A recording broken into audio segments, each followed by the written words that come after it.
Hola, en este video voy a explicar el problema de las torres de Hanoi y cómo se resuelve utilizando la recursividad en la programación. Las torres de Hanoi son un problema clásico que consiste en tres torres y varios discos de diferentes tamaños. Todos los discos comienzan en una torre, ordenados de mayor a menor, es decir, el disco más grande está abajo y el más pequeño arriba. El objetivo es mover todos estos discos desde la torre origen, que en este caso va a ser la A porque la vamos a dividir en tres torres, A, B y C. La A sería la origen y tiene que cumplir tres reglas importantes. La primera es que solo se puede mover un disco a la vez, no puedo mover dos ni tres, sino solamente uno. No se puede colocar un disco grande sobre uno más pequeño.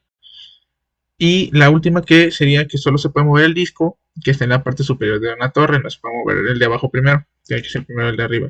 Y aunque parece un problema sencillo, la realidad es que pues, se suele complicar cuando aumentamos el número de discos y aquí es donde la recursividad es donde nos puede ayudar. Para empezar hay que explicar qué es la recursividad.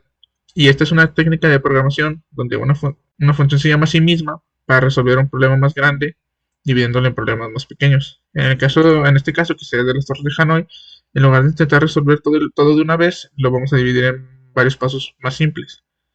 Tenemos primero el caso base, que lo identificamos cuando solo hay un disco, es decir, cuando n es igual a 1, que sería en esta parte del código cuando n es igual a 1, y en ese caso simplemente mueve el disco directamente de la torre origen, la A, a la torre destino, que sería la C en este caso, que es esa parte que ya le enseñé. Después tenemos las operaciones recursivas, que son las llamadas que hace la función a sí misma.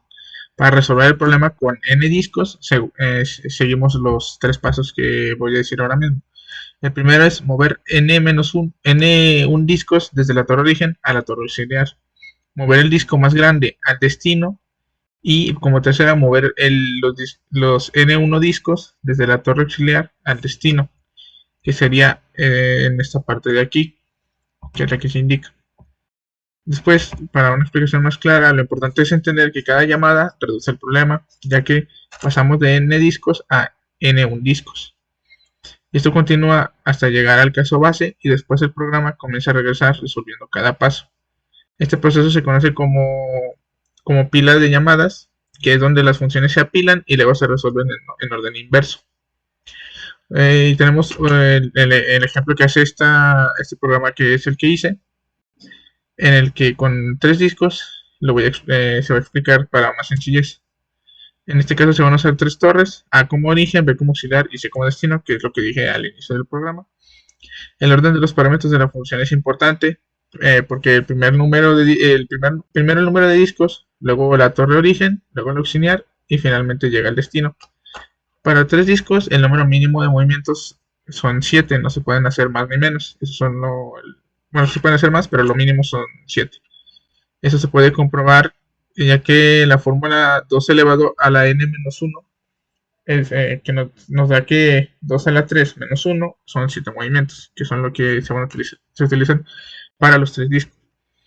Y el programa muestra paso a paso cómo se mueven los discos respetando las reglas del problema, que son las que se dijeron también al inicio. Además el problema pues cuenta automáticamente el total de movimientos y lo imprime al final. Entonces si nosotros le corremos el programa, podemos ver los movimientos que hace. Mueve el disco 1 de A a C, que es de la origen al destino. Después el disco 2, que es el que está abajo del 1, lo mueve de A a B. Después el disco 1 lo mueve de C a B, que sería el auxiliar para que pueda apoyarse. Después el disco 3 lo mueve de A a C. Después el disco 1 lo mueve de B a A. Después el disco 2 de B a C. Y finalmente mueve el disco 1 de A a C y así se resolvería el problema. Entonces, con este simple programa se puede resolver. Obviamente hay formas más gráficas de hacerlo, pero pues aquí más o menos nos muestra la sencillez con la que se puede hacer. Con este programa tan sencillo, no tiene que ser uno muy complicado. Obviamente, si ya aumentamos el número de discos, pues sí aumentaría ya más la complejidad de este. Entonces se puede utilizar este tipo de programas para explicar de forma mucho más sencilla lo que es la recursividad, ya que nos muestra un problema complejo que se puede resolver simplemente dividiendo en problemas más pequeños Entonces nos facilita mucho esto y pues obviamente el programa nos lo hace aún más sencillo. Eso sería todo y gracias.